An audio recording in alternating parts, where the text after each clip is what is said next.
खुलुमबाय दैमारि बड' निउसनिफ्राय गोजोन फुंबिलिनि बयनिसिमबो गाहाम हामग्लायनायखौ जासिहरनायजों लोगोसे दिनै गोदान भिडिअ लानानै फैलायबाय। नोंथांमोना भिडिअखौ जोबजासिम नायगोन होनना मिजिंथियो। फैदो दानिया खौरांफोरखौ खोनासंदिनि। जम्मु आरो काश्मीराव मैया भारतारि रौनिया हानजा आरो उदखारिफोरजों मोगा-मोगि गावलायनाय जाथाय जादोंमोन। नाथाय दुखुनांथाव जाथाय, भारतारि रौनिया हानजानि गिदिर सानै अफिसार आरो सासे पुलिस अफिसारा बे गावलायनाय जाथायाव मुंख्लं जायो। जम्मु आरो काश्मीरनि सिङाव थानाय अनन्तनाग ओनसोलाव भारतारि रौनिया हानजा ओनसोलनि पुलिस बिफानखौ लानानै मोनसे स्रोद खौरांनि दारै नायगिदिंनाय हाबाफारि लादोंमोन। बे नायगिदिंनाय हाबाफारियावनो उदखारिफोरनि गुलियाव भारतारि रौनिया हानजा राष्ट्रीय राइफलनि commanding officer colonel Manpreet Singh, major Ashish Dhonchak आरो पुलिस अफिसार डीएसपी हुमायुं भाट।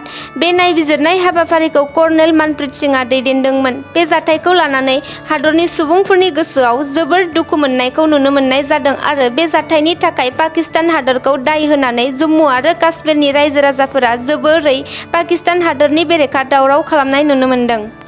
एसआइ जन्मनि राभानि जिउ गोमानाय जाथायनि सायाव सीबीआईनि नायबिजिरनाय हाबाफारिया दिनैसिमबो सोलिगासिनो दं। एसआइ जन्मनि राभानि जिउ गोमानाय जाथाया 5 दानसो बारलांनोसै, नाथाय दिनैसिमबो थैनायनि गुबै जाहोनखौ सीबीआई हानजाया रोखा खालामनो हायाखै। बे नायबिजिरनाय हाबाफारिखौ लानानैनो मैया सीबीआई हानजानि मोनसे दोलोखौ जखलाबन्दायाव नायबिजिरनाय नुनो मोननाय जादों। बे नायबिजिरनाय हाबाफारियाव कलियाबर पुलिसनि हानजाया सीबीआईनि सा 6 नायबिजिरनो फैनाय सोद्रोमाफोरखौ हेफाजाब खालामनायखौ नुनो मोननाय जादों। धेमाजि जिल्ला एबसुनि गाहाय मावखुलियाव मैया मिसिं अट'नमास काउन्सिलनि मावफुं सोद्रोमा परमानन्द साहिङिया बड'फानि मुसुखाखौ बेखेवनानै होयो।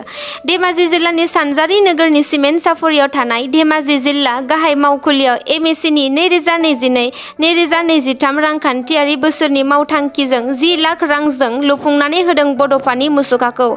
बड'फानि मुसुखा बेखेवनाय हाबाफारियाव एमएसिनि मावफुं सोद्रोमा मलेन्द्र नार्जारिजों लोगोसे गुबुन गुबुन आफादनि बिबानगिरिफोराबो बाहागो लादों।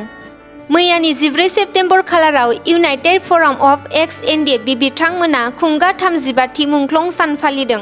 बाक्सा जिल्लानि सिङाव थानाय साम' हाथाइ रुपहि सालबारियाव इउनाइटेड फराम अफ एक्स एनडिएफबिनि बानजायनायाव सिगांनिफ्रायनो फालिबोबाय थानाय बायदिनो देग्लाय बोसोरावबो मुंख्लं सान फालिदों आरो थांनाय 27 जानुवारि 2020 मायथाइयाव बिटिआर गोरोबथानि अपेरायाव थानाय गोसोखां खाम्फाखौ मैयानि सानाव अन्थाइ खाम्फा गायसननायजों लोगोसे खुंगा 35थि मुंख्लं सान फालिनायखौ नुनो मोननाय जादों आरो बे हाबाफारियाव बाहागो लाफैदोंमोन बिटिआरनि गाहाय मावफुं सोद्रोमा बिथां प्रमद बर', बिटिआरनि डिपुटि चिफ बिथां गबिन्द बसुमतारी, बिटिआरनि हाग्रा बिफाननि इएम बिथां रनजित बसुमतारी आरो लोगोसे गोबां मेलेमजिबि दैदेनगिरिफोरा बे हाबाफारियाव बाहागो लादोंमोन।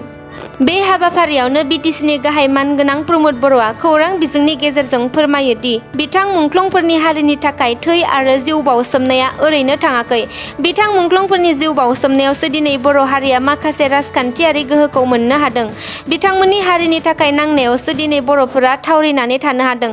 बेनिखायनो बिथां बारग' मुंख्लं जोहोलाव एनडिएफबि दावहारु बिथांमोननि मुङाव अराय सम बर' हारिनि जारिमिनाव सनानि हांखोजों लिरनाय थागोन होनना खौरां बिजोङाव फोरमायो। लोगोसे साम' हाथाइ रुपहियाव बारग' एनडिएफबि आरो मुंख्लंफोरनि गोसोखांथियाव मार्टियार मेम'रियेल मिउजियाम लुनायनि अन्थाइ खाम्फाखौबो गायसननाय जाबाय होनना फोरमायो बिथां प्रमद बर'आ। बिटिसि सोलोंथाइ बिफाननि सायाव कास्टम बसुमतारीनि गोख्रों बिबुंथि। बावैसो सिगां मानगोनां प्रमद बर' बिथां दैदेननाय इउपिपिएल सोरखारा बिटिसि हालामाव सोलोंथाइ आयदाजों लोगोसे गेलेमु बिथिङाव गोबां गोसो होनायखौ नुनो मोनबोदों। बेबायदिनो BTC knowledge festival, ISPL national level seminar आरो एसियान ख'ख' खेला बायदिफोरनि हाबाफारि खुंफुंनायफोराव बिटिसि सोरखारा बिटिसि सोलोंथाइ बिफाननिफ्राय नलेज फेस्टिभेलनि मुङाव 3 करोड़ 38 लाख नेशनेल सेमिनार आरो 40 लाख आइएसपिएल आरो एसियान ख'ख'नि मुङाव गासै 19 करोड़ 76 लाख रां खरसा खालामदों होनना। बे खरसा खालामनायनि सायावनो बिपिएफ दोलोनि दैदेनगिरि कास्टम बसुमतारी बिथाङा गोख्रों रावजों बिटिसि सोरखारखौ सोङो दि माबादि बिटिसिआव गावबा गाव बिफानाव रां बाजेट थासेयावबो खेला बायदिनि मुङाव सोलोंथाइ बिफाननिफ्राय गासै सोलोंथाइ बिफाननि बाजेटखौ माबोरै खरसा खालामनो हाखो। सोलोंथाइ बिफाना आलादा आरो गेलेमु बिफाना आलादा आलादा रां बाजेट थाखायो। बेबादि थासेयावबो बिटिसिनि सीएम मानगोनां प्रमोद बर'आ माबोरै बेबादि खालामनो हाखो होनना बिटिसिनि सोलोंथाइ बिफाननि बे 19 कौटि 76 लाख राङा बिटिसिनि सिङाव थानाय फरायसालि आरो फरायसालिमाफोरनि लोगोसे फरायसा फरायसुलिफोरनि गोग्गो सोलोंथाइ लानायनि थाखायसोमोन। माब्लाबा सोरबा फरायसाफोरा रांनि जेंनायाव गोग्लैना फरायनायखौ गेजेर ससेयावनो गारनो गोनां जायो। माब्लाबा फरायसालिनि न' बां डेस्क बेन्च बायदिफोरा जिनाय बायनाय बायदि जायो। बे 19 कौटि 76 लाख रांखौ बेफोर खामानियावसो बाहायनो नांगौमोन। नाथाय बिटिसिनि गाहाय प्रमोद बर'आ बेफोर रांखौ सोरबा आलासिनि फ्लाइट टिकेट दाननाय, आर'नाइ बायनाय, बबेयावबा दै बायनाय, आलासिफोरखौ 5 स्टार हटेलाव दोननाय बायदिफोराव ओरैनो बेखार बाहायनानै जाख्ल'दों नामा होननानै खौरां बिजोंनि गेजेरजों बिटिसि सोलोंथाइ बिफानखौ गोख्रों सोंखारियो बिथां कास्टम बसुमतारिया। हाग्रा बिफाननि इएम मानगोनां रनजित बसुमतारिनि गोख्रों बिबुंथि। रिजार्भ फरेस्ट ओनसोलफोराव न' लुनानै एबा न' खानानै थानायखौ रेहाय होनाय जानाय नङा, बिसोरखौ होखारगोना रोखा। रिजार्भ फरेस्ट ओनसोलफोराव न' लुनानै थानायफोरखौ रावखौबो बर' मुस्लिम एबा बर' अना-बर' रावखौबो नायनाय जानाय नङा आरो बेखौ इसोराबो होबथानो हानाय नङा। बे बाथ्राखौ बुंदों बिथां इएम रनजित बसुमतारिया।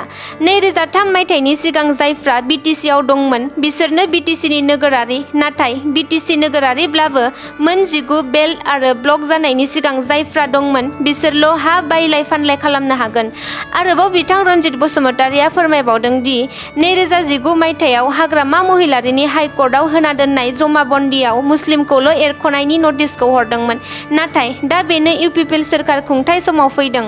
बेखौनो लाना हाग्रामाया 2020 मायथाइनि बिसायख'थियाव राजखान्थि खालामनो नाजादों होनना खौरां बिजोङाव फोरमायनायखौ नुनो मोन्दों। मैया बिटिआरनि उदालगुरिनि सिङाव थानाय भैरबकुन्द'आव 1000 बिघा हायाव 10 लाख दंफां फुलि गायदों। थारैनो बिटिआरआव बुहुमनि मादावनो बयनिख्रुइबो गोबांसिन बिफां फुलि गायनानै गिनियास बुक अफ वर्ल्ड रेकर्ड जारिमिनारि मुं आरजिनो हादों। आसाम आरो बिटिआरनि दंफां लाइफांनि अनजिमाखौ गोख्रों खालामनो थाखाय थांखि लादों सोरखारा। अमृत बृक्षिया आन्दलन बिथांखिजों बे दंफां फुलिखौ गायनाय जादों आरो आसामनि गिबि मन्त्रि डक्टर हेमन्त बिश्व शर्मानि फोसावनाय अमृत बृक्षिया आन्दलननि गेजेरजों रायजोआव 1 कौटि दंफां गायनाय बिथांखि बायदियै बे हाबाफारिया मैया जानानै थांबाय। थारैनो बे हाबाफारिया बिटिआर हालामनि थाखाय गोजोनथाव आरो गोग्गाथाव जारिमिनारि सान। बे हाबाफारियाव बाहागो लादों आसामनि गिबि मन्त्रि डक्टर हेमन्त बिश्व शर्मा, बिटिआरनि गाहाय मावफुं सोद्रोमा प्रमोद बर' आरो हाग्रा बिफाननि मावफुं सोद्रोमा रनजित बसुमतारिजों लोगोसे गोबां मेलेमजिबि दैदेनगिरिफोरा बे हाबाफारियाव बाहागो लादोंमोन।